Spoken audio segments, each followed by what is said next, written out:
Okay, so somebody else had a hand up.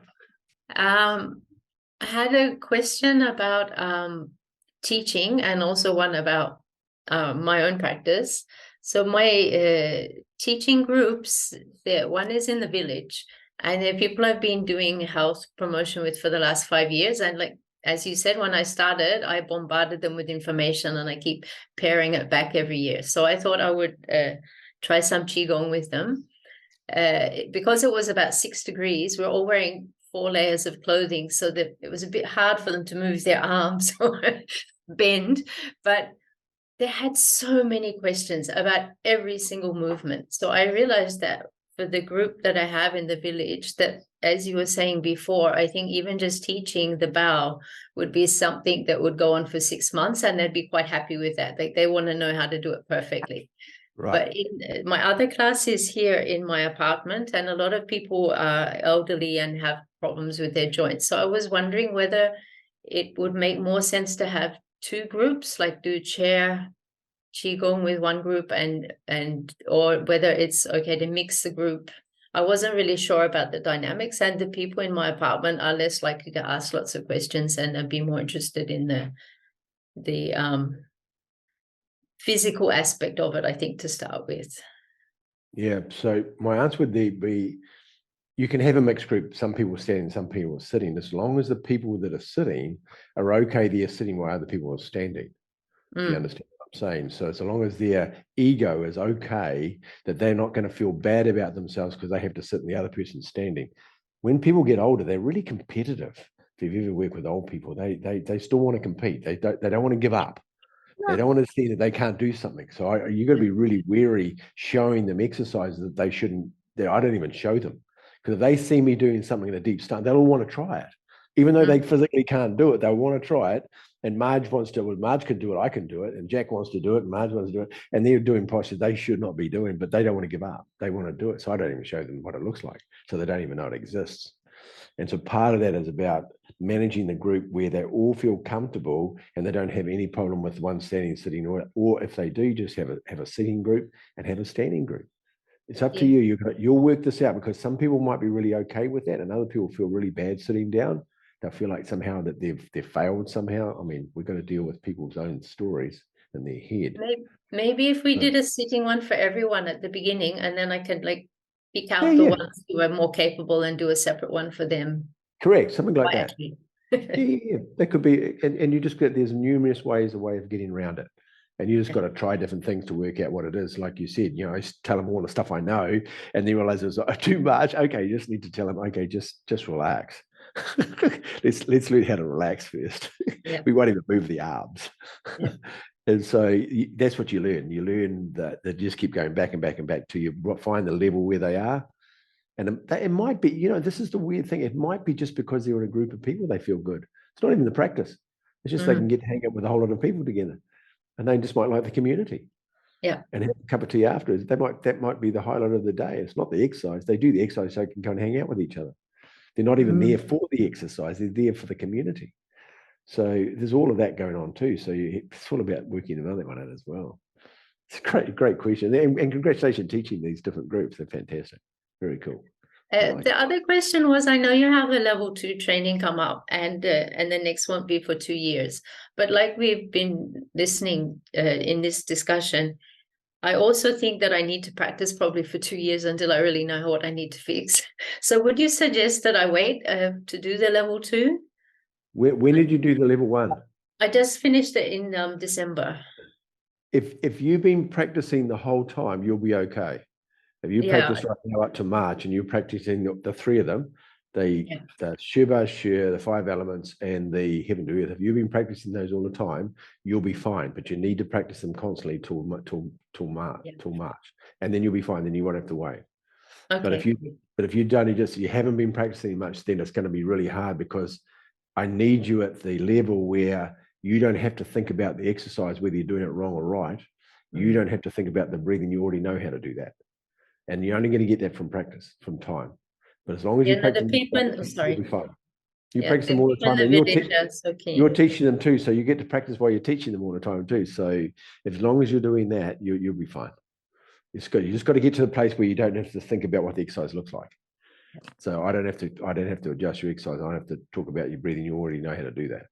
And the next piece is this next piece has got nothing to do with those two. You've got to have those two sorted out, because the next piece is about the meridians.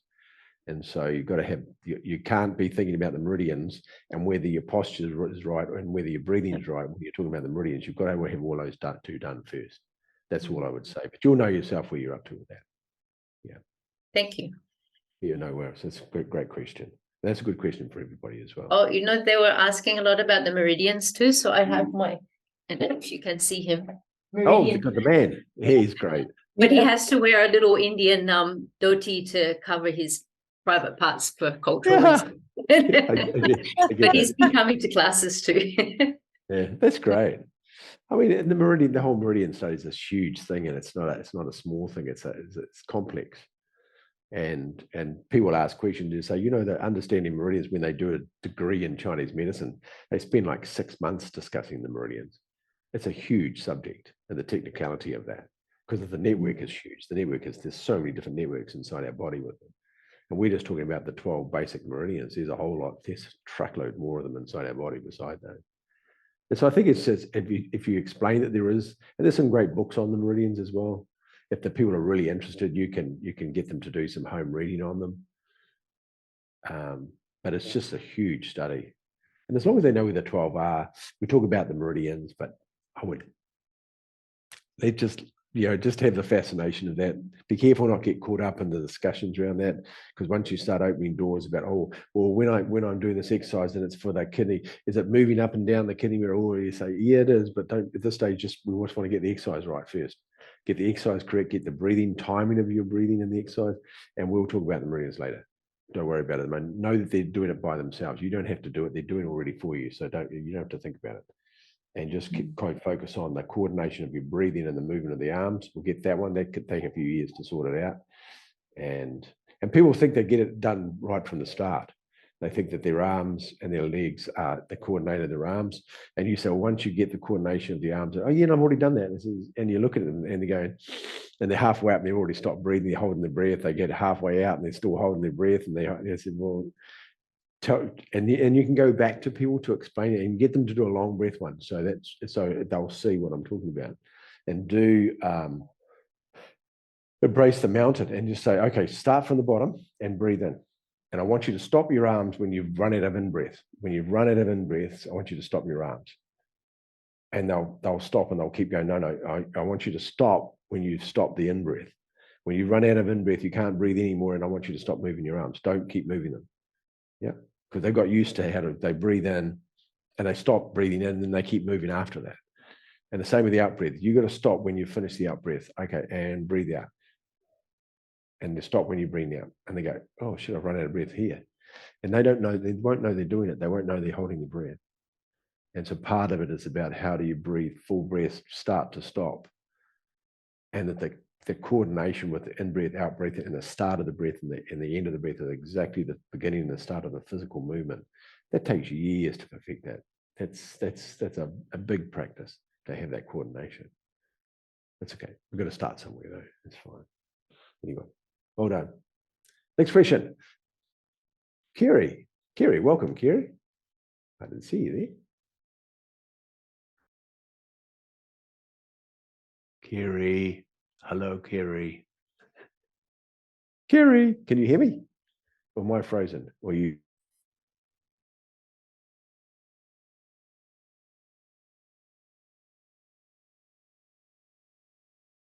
One, two, three, four, five. What's going on with this thing? Funny, strange shit happening with the internet today. Yeah. So they get the modification too, and they know it's okay. Well, we're back, people. God knows what's happening with we had something going on with the internet today, and I wasn't sure that it was going to affect the class, but it seems that it just keeps cutting out. They just keep switching it off. It's not me. They're actually shutting it off. And they do that in Bali. They don't tell you when they're going to turn it off. They just turn it off. And then they do the maintenance, then just turn it back on. They don't care what people are doing. And so it's been doing it, shut it off. So they're shutting it off. So I'm sorry about that. They were shutting off the main feeder today. So we have two different internet providers we use in case one goes down, but they're both going in and out today. So, I mean, good luck for that. Anyway, back to the question. So Kerry, you go. Yeah. I went. So ask your question. Yes. No, it wasn't Terry. It was Kerry. Right. It was Karen. Oh, Similar, but one starts with a K. Kerry with a K. okay. I think that's me. Yes, it is you. Oh, good. Good. Welcome. I've got two things I want to ask, Peter. One of them might not be appropriate for this forum. I'll tell you, but it's not. Okay. So I had a situation over the new year that went on for a few days that I didn't think I handled well. So I was asked. So I can stop you there, and yes, you need to message me, and I'll talk to you about it. Okay. All right. That's problem. fine. No, you're welcome. Okay. Just message me, and you can be Okay. like the other the Terry, who we've been trying to have a Skype conversation for a few days. Mark H has been going on for the last 3 weeks. We've had 3 weeks trying to connect with each other, and we just keep missing each other. And yesterday we were on his internet. I couldn't use his internet when he tried to ring me, so I couldn't even get on.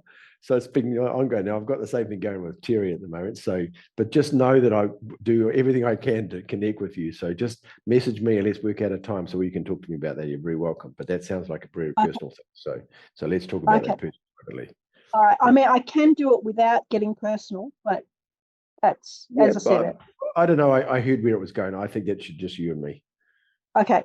All right. Yeah. That's great. Now, the other thing is, after my cat died a year ago, I've been hanging out on some Facebook groups for people who've lost their pets. Right. And Oh, some nice. of them are just so stuck in their guilt and their grief. Yes. And I've been trying to think of ways that I could help them. And I thought some of the 5-element Qigong could be really good. But it's not appropriate for me to, charge them or anything. So I was thinking of putting up some YouTube videos of going through some of the lung element. But I was wondering if you thought there was a sequence I should do. The main emotions they're feeling are guilt and grief. Yeah, for sure. But when my cat passed, he told me the lessons I had to learn from it was acceptance, letting go, and being in the present moment. Yeah, that's to a different level, though. That's a different level Yeah. than the grief. The grief and the other one's a different level. The question you got from your cat, very different level of contemplation to listen to those three are very different. So the grief, I mean, the biggest thing with the animals, and it's always the same, it's the attachment to the friend. It's the letting go of the friend. That's the hard part, because this person has been a loyal, honorable friend for a long time.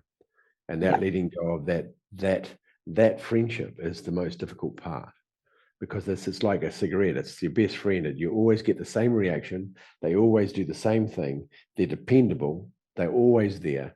And so it's better than a human, because they always get the same reaction. They're always quite happy to see you. They purr, they do whatever they do. They come and sit with you. They come and sit beside you. So you have this relation, way less complicated than a human for a start.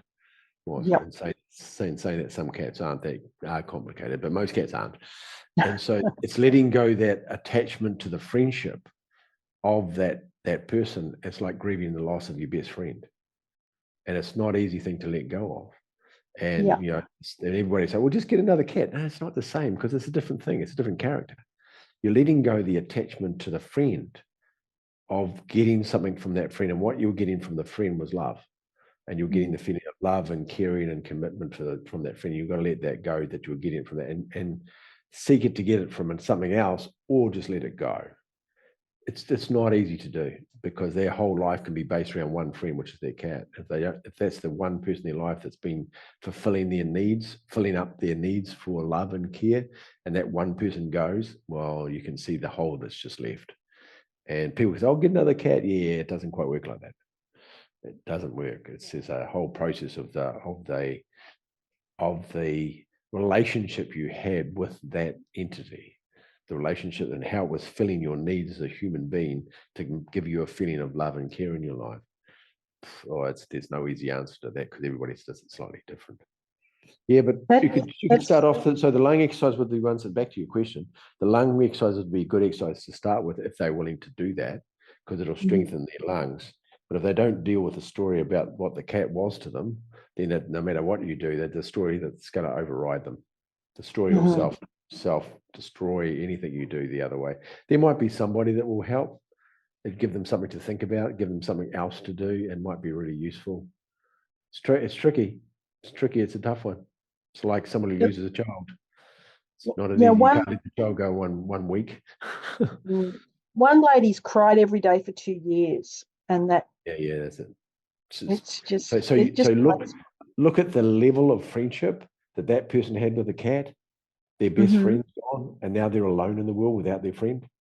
It's just huge. It's just huge. You know, unless you get out and find another friend or find something else to replace what the cat was filling up by some other way, you just got this big void. She just keeps running into the void of emptiness every day because she was filling the void. She was filling this void, this emptiness in her heart with an animal.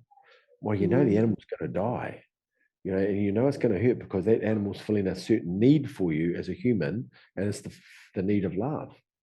Man, that's going to hurt when it goes, and that's the only one you're getting it from. That's the only way you're going to grieve that one, aren't you? It's going to hurt. Oh yeah. Yeah, it's not easy.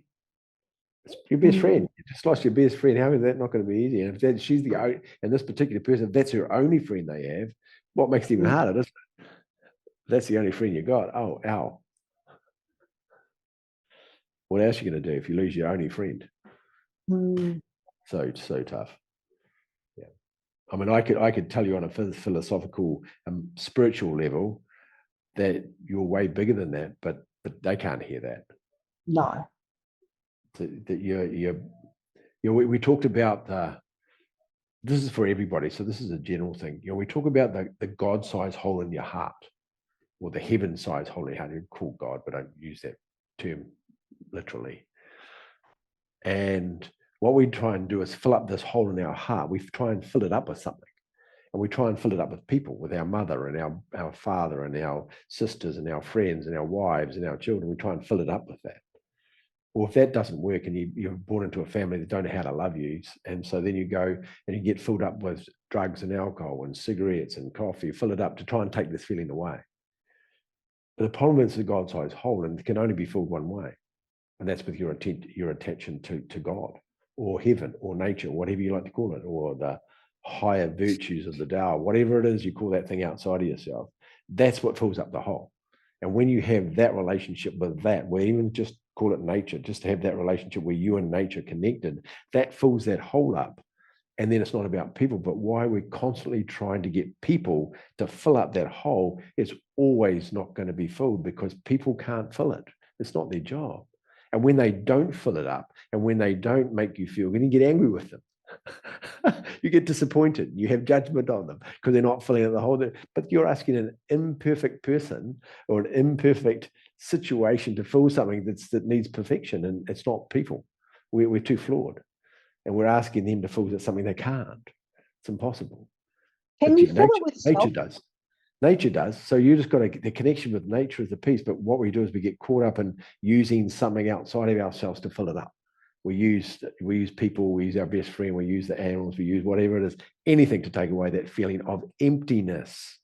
Because what it is emptiness we're feeling. And the emptiness can fill it up with connection with something else. It fills it up, makes it bigger. But if the feeling of emptiness is filled up by a person or a cat or anything else, or alcohol or drugs, then you just keep using that vehicle to take away this feeling. But the problem is when you wake up in the morning, the emptiness is still there because you're filling it up with the wrong thing. It's not a human-sized hole; it's a God-sized hole, and it's a heaven. I use literally nature. Whatever you think the thing is outside of you that you're connected to, that's what fills up your heart. Nothing else. And when you have that connection with that, everybody else doesn't matter about anybody else anymore. You don't need anything from anybody else. You're not looking for out there for people to love you anymore. You don't care. We did this on the weekend actually with Javita. We were talking about not needing people to love you, and you had to go around the class and shake hands. Like some of you I've done this with, and you had to walk around the hands and say, oh, I don't need you to love me anymore. I don't need you to respect me. I don't need you to like me. And being okay with saying that to someone, I don't need you to like me. And I said to the whole group, I don't need any of you to like me. That's not what my role is. I don't want you to think that I like you to make you feel good, because I'm teaching you the wrong thing. Because then I'm going to get you relying on me to make you feel good. And I don't want you to rely on me I want you to rely on yourself to make yourself feel good and have your connection with heaven, nothing to do with me. You have that connection. I'll just show you what it is. And it's not me. And it's not anybody else either. It's not your husband. It's not your boy. It's nobody. None of them can fill it up, because they're not perfect. They're impure. So they're always going to make mistakes, and you're always going to feel let down by them, because that's not their job to fill it up. I said that to Josephine. I'm not here to keep you happy. That's not my job. I don't want that responsibility, because when you're not happy, I'm going to feel like a failure. And I don't want to take that responsibility. It's not mine to have. You've got to make yourself feel happy, and I'll just be your friend. And that's a different thing, isn't it? And so it's difficult. And so cats and things and animals are such a huge thing, because we've been using them to fill up the hole.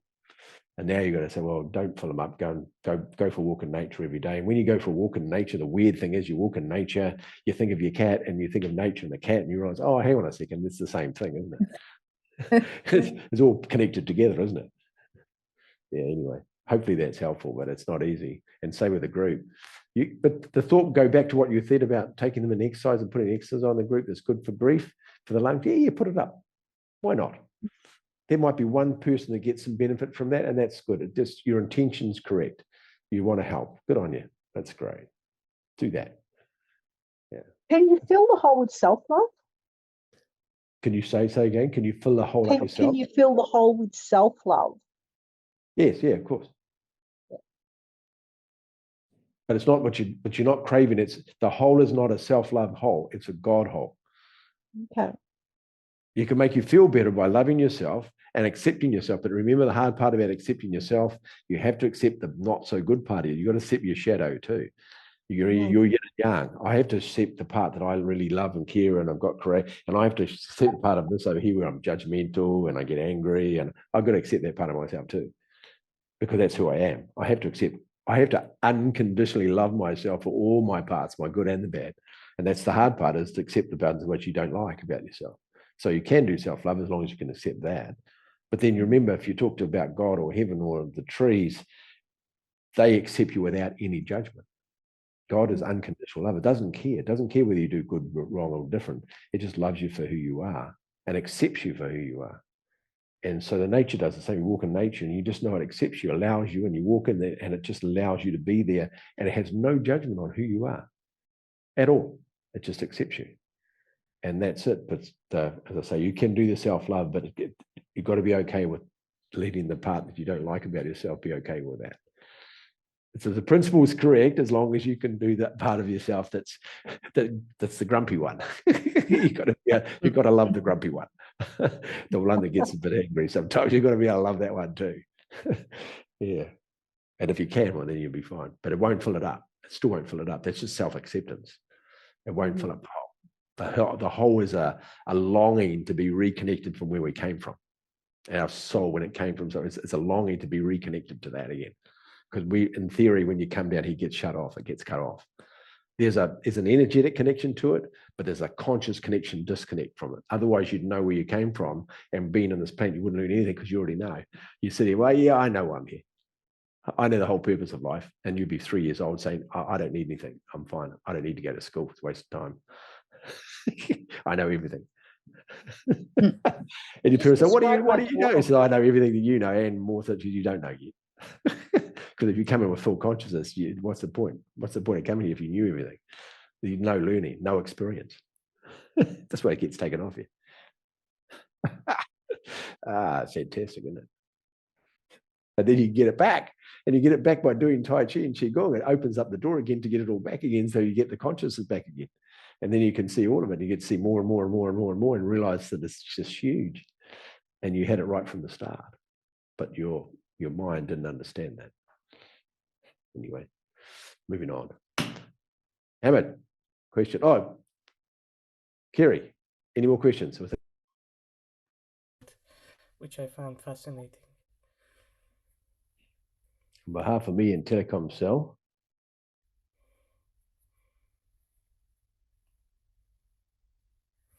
gee, that's bloody annoying. Come back. Where are you? On behalf of me and Telecom Cell, I'd like to humbly apologise for my excursions offline. But even weekend, I just keep shutting off. I have no influence over that. Anyway, thanks, Kerry. Thanks for your question. It was great, eh? Hamad or Hamad. Which way do you like to be called, Hamad or Hamad? Hamad. Hamad, like yeah. I don't know which way to call you. I just call you my friend and then I can't go wrong. Anyway, question, my friend. Right. Just every time I'll see you, I just wanted to express my gratitude and thanks to the teachings that the Qigong really had a rippling effect in my life. And also it's one of the topics that I wanted to maybe bring out, is that how the practice affects your life and how life affects the quality of the practice. Like I saw that dynamic. I remember last time I told you about shifting careers. I didn't feel well with my job, and when I did change careers and started to work from being self-employed, the field of energy was completely different. It's like it's like when I was doing the job, it's like I was dumbed down for a bit, and didn't like I was literally like dumber than what I experienced myself now. It's like that's great. Amazing how just shifting fields would have you become you have a greater capacity to notice beauty, notice just insights about life and in yourself, and you have a greater capacity to family and friends, which I really much enjoyed, and it did improve the quality of my practice greatly. It didn't become more. It wasn't just healing stuff or like processing emotions. More today, I just called it with a friend. It's like it's a beauty of being. It's this work is not just healing from certain negativity that you had in life. It's more about exploring beauty in your being and in nature and things around you.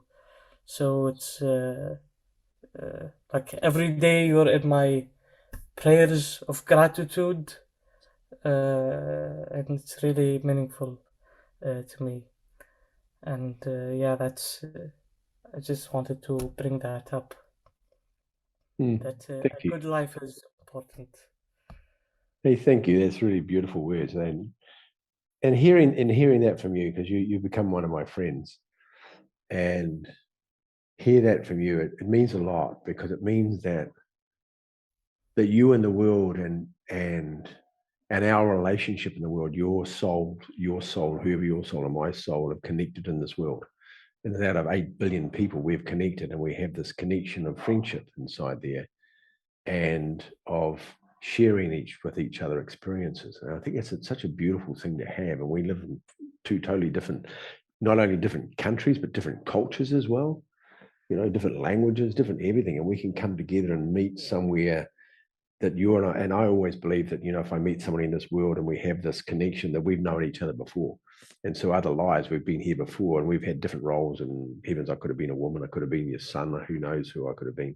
But we've met before, and I really love that. I love that there's this, in that connection we have, and we can come back to the place, and it's just comfortable, because there's a certain knowing. We don't even need to know why we know, but we just know that there's just a place where I can sit with you and chat with you, and it's just easy. There's nothing we have to fight around it. It just sits comfortably, and I really love that with you. And I love what you said before. It's about vibration. I just wanted, when I heard you say that, we brought it up in this last course. It's about your frequency, your energetic frequency as a human being, as a soul, that You can have food, you can have a diet that has really low vibrational food. And it's not just food you eat. I mean, the food you eat, if you want low vibrational food, you just drink Coca-Cola and eat McDonald's if you want low vibrational food. And that vibrational food keeps you certain vibration because it vibrates really low vibrational food. And it keeps you in that place where you vibrate the same. If you feed yourself that, then you're going to vibrate with that.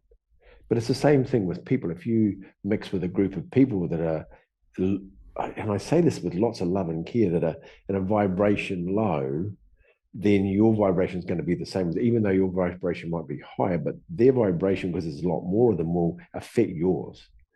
But if you vibrate with people that have higher frequency, then your frequency and their frequency is going to be higher. It's good diet for you to be in that space.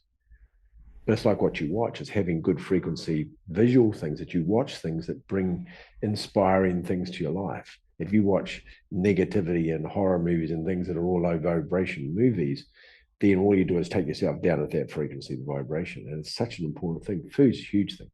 Food, there's high vibrational food and there's low vibrational food, and one will have a very distinct effect on you. But the other one is about what you did, which was you changed your occupation, and I heard that.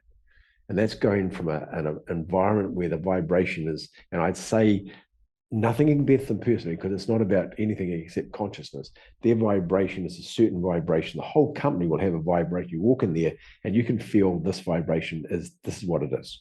Not more, not less. This is what it is. Some people can have little peaks during the day and down, but it's pretty much set, the whole vibration, and you're in that vibration. And so then you get to vibrate the same way. All whole foods, food of the season, food of location, just you don't want any processed food. And so you start doing that. And then you start wanting to associate with friends that are high vibration, because you don't want to lose it, because you don't want to feel like that. And so then you're fine-tuning your instrument, yourself and your vibration to the highest level you can possibly, and you don't want to lose it at any cost. You don't want to do that thing anymore. Josh and I went to a concert where they were doing house music, and the guy advertised it looked quite cool. We went there and they had the bass tuned up so much, and I put my hand on my chest and I just felt this thud going, like this banging going on my chest. I said, I can't sit in here with that. It's killing. It's just not good. And I sat there with Josephine. I think I talked to one of the Q&As the other day. And I said, I was waiting for Josephine because she can't deal with that sort of music too long. And I was just counting. I said, she'll have enough and she'll come over. And she comes over and she said, you okay? I said, yeah, I'm ready. I'm fine. Just let me know if you've had enough. And she walks away and I'm going 5, 4, 3, 2, 1. She's coming. She goes back. I said, I think we should go. I said, okay, good. And I walked out. I said, put your hand on my chest so you can feel what it's doing to me. So she put her hand on my chest and you can feel the bang, bang, bang. I said, that's what I'm feeling on the inside. I said, I don't know how people consider that vibration. It's just killing me. And I walked outside and go, oh, it can't be good for you to have that pulsing through your body at that low decibel frequency. It can't be good. Anyway, so we left. And so I think you get to the stage where that diet, you can't have that diet anymore. It hurts you too much. You can't be in it. You can't be around a friend that's really low frequency, but if they keep they're bringing you down and you're trying to stay positive, you go, it's just difficult. You're trying to stay up here happy and they'll keep you bringing down to the misery. It's a difficult thing, and you want to keep pulling them up, which we all want to do. We want to help them, but sometimes you just can't get them out. And that diet of being with that, it's tough. I'm not saying we should not do it, because we should try and help people, of course. But sometimes it's just difficult. And so I just love it that you're in a different place, different occupation, higher frequency. It's like your music. If you play dark music, it just takes you down. When you play lighter music, it brings you up. But sometimes you just need to play dark music because it's just the way it is. You've got to feel that, because that's part of it. We have yin and yang. Sometimes you've got to play the other part. We don't live in it, but we got to play that part to grow it as well. So it's okay. Anyway, thank you for sharing that. I thought it was beautiful to hear about the change from your occupation and how much it's different and how much it's affected you. And I just wanted to add a bit to that for everybody about, man, don't be in that place. Just go do something else. You're hurting yourself. Yeah.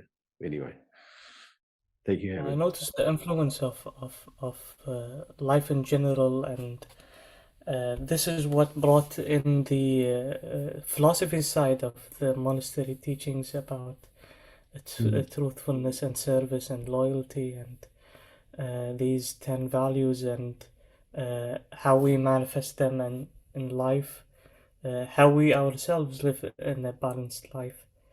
does really affect, and see it how, like, when we show up doing Qigong or doing meditations, you really like, if like, I feel my heart is settled. It's not, it doesn't take too much time to settle. It's already settled. And then it goes on exploring, and I forget the time and watch. It's beautiful. And and you said about the loyalty. Sometimes the loyalty is to yourself. The loyalty, because the principles of the school, the loyalty is, because they're all multifaceted, but loyalty is also loyalty to yourself, being loyal to your own health, being loyal to yourself That's about a what's tough good. one. That's Yeah. What's good for you, what's not good for you, being loyal to your own self, loyalty to yourself, not to hurt yourself.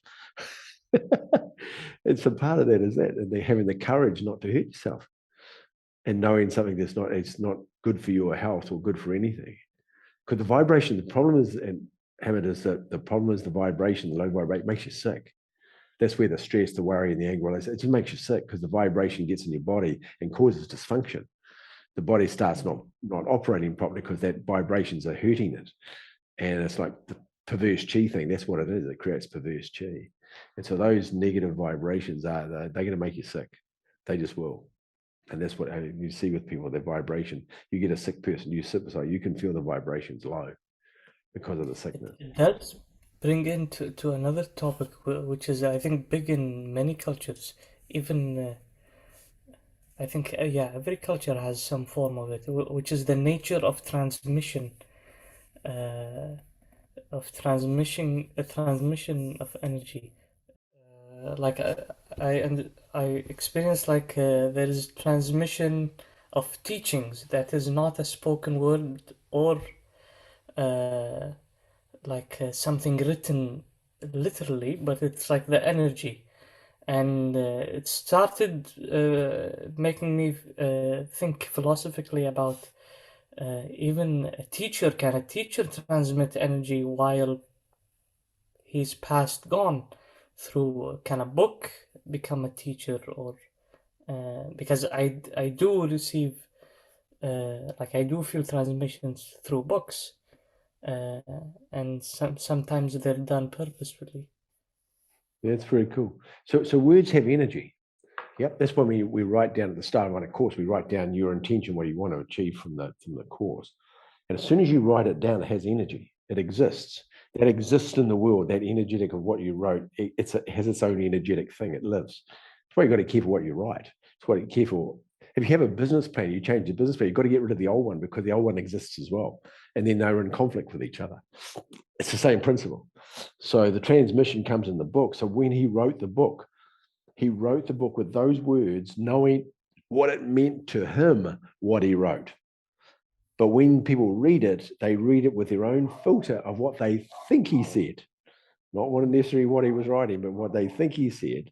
And that's why you can go back to a book and then read it again a year later and go, oh, that means something else. And then go back a year later and read the same thing, oh, that means something else. Because remember, we don't know the true understanding of what he really, really knew when he wrote it, and where he was consciously in his spiritual development, how awakened he was when he wrote that. So we only can access it for the understanding of where we are, what we think he says. And so this transmission is great. And that's why when you read things, you get transmission from it. But they're multi-leveled. You say one thing, but all the things underneath where he wrote it, all the different journeys before that of the same comment, they all live in the writing. That all his whole lineage of understanding lives in the one sentence. All his life lives before to get to that one sentence. It lives inside the sentence. The history, the whole vibration of understanding that lives in the sentence he wrote, and you're going to come into it whatever level you want to come into it when you read it, where you're up to, but might not be where he was. And that's why the beauty of philosophical books being written by masters and things, you get to access it, some beautiful pieces, but it might not be where he was when he wrote it. But you have the potentiality to get to where he wrote. That's the great thing about that.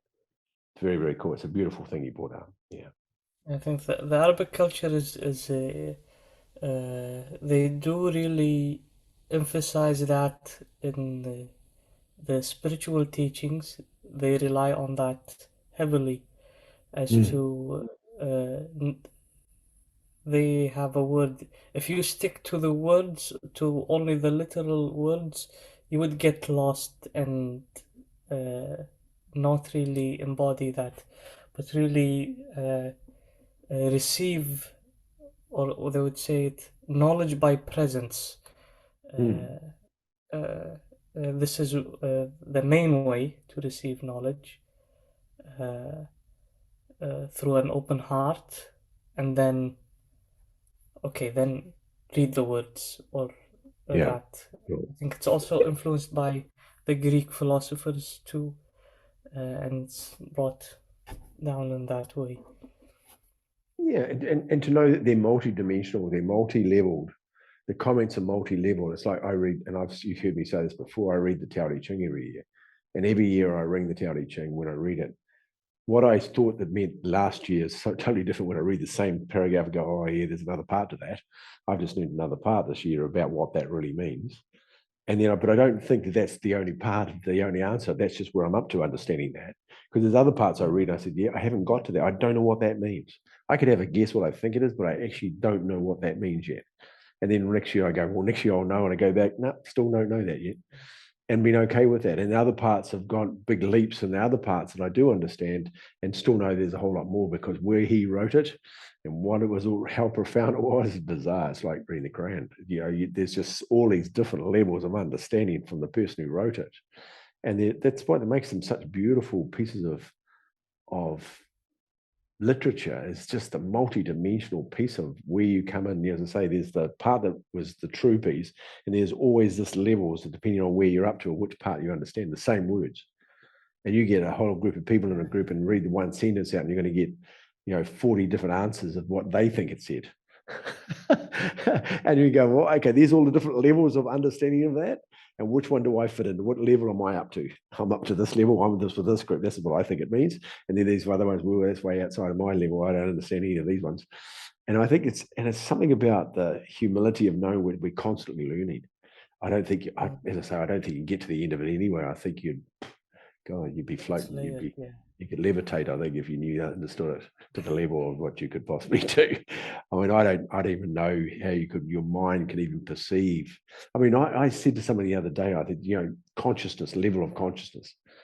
And I said, well, you understand this, if heaven's heaven or God's God, whatever you like to call it, and there's 8 billion people on this planet, and God is in the mind of 8 billion people at the same time, and then keep setting up things in their lives to happen for them, using other people so they have an experience to grow them. And he's doing it to every single 8 billion at the same time, every day, every second.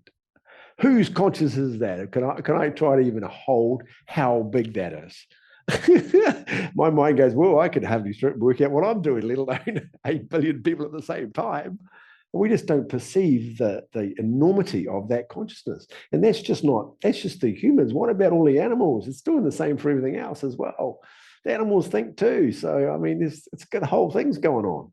And I go, well, I just love the fact that it's so huge. My mind goes, yeah, good on you. I can't even perceive that. And I'm just quite happy to work out my own stuff that's going on just locally about my reaction to something that's happening here. I'll just deal with that. Thanks. Yeah, when I read sacred texts and holy books, it's like I always watch my the field of heart. Like I really remember when I first read the Tao Te Ching, I felt heaviness lifted off my shoulders. This was like that experience, and I wasn't that much like aimed at knowing or getting every line intellectually, though it is important, but I was observing how those that energy, that presence of this person that wrote it had that influence, and I found it, and even in the Quran, it's in its normal form, it is sung. So, and it's like it has an oceanic song to it. It's like letters merging with each other, and it do have like it like leaves you in a oneness of with the world, and also that and I think church songs. I think one in the I forgot the name of like a German lady in some 1400s. She developed songs with I think based on the Bible, and it has that feel of it. It's like how energy and transmission uses song, uses letters, uses, which I found fascinating. And Hey, thanks for your comments today. You guys are great. It's great to just to chat about things, and I love the philosophical conversations. I like the talking about philosophy and things. I really like that. I like because we all come from different cultures, different spiritual beliefs, and different spiritual attainments. And I think it's somewhere along the line we're all in the same pot. It doesn't matter what spiritual belief we have, where there's still a connection with ourselves and something bigger than ourselves, whatever we perceive our own God or higher self or whatever you like to see it as. I don't have. It's not important. It's not important that what you call it. To me, it's important that you do have something outside of yourself that you're attached to. I was talking to somebody the other day about it. I said, it's when you're in the little life-saving raft in the middle of the ocean, it's who you're talking to. I don't care who you're talking to, as long as you're talking to somebody besides yourself. And I think that's the key, is whatever that is, that's the God-sized hole in your heart thing. The heaven-sized hole, the wonder-sized hole, it doesn't matter what I call it, but that, as long as you have something to do with that, and that's what fills up that emptiness, takes the emptiness, not a human. Humans don't do it. Beliefs and philosophies just point at it. Philosophies just point at the same thing. And spiritual philosophies all talk about having God, talking about God and God in your heart. It's about the same thing. And everybody has a different way of terming it, but it's the same thing. And I can even go back into nature, because nature is like purest form of heaven, because it's judgment free, and it's beautiful in its environment. It's just an easy way to access that energy and what it feels like, because in nature the energy is pure. It's just really beautiful. Anyway, thank you for all your comments, people. I think you guys are great, and thank you for your questions, and hopefully we've helped you today. And I'll see you. And some of you, if you're still up, some of you are already up. Some of you I'll see this afternoon for the monastery class at 3 o'clock this afternoon, about 4 hours. I'll see you for the monastery class at 3, and then for the Q&A afterwards. And then if I don't see you, then I'll see you, because you'll be next month. Will be the monastery class will be in the morning, so I'll get to see you in the morning for the monastery class. And have a beautiful day. And thanks for your questions. And for those people who I'm going to see before then, hopefully Terry, and I'm going to see Terry and Kerry, the K and the T. I'll see both of you, and hopefully I'll talk to Mark H sometime or other. I'll get hold of him sometime. And Hamid, thank you. And you can go get to bed now, or you probably get up and practice now. Yeah, very cool. And lots of love and care to you all, and thank you for coming to have a cup of tea. I hope you enjoyed your cup of tea with me anyway. So I'll see you next time anyway. Lots of love and care.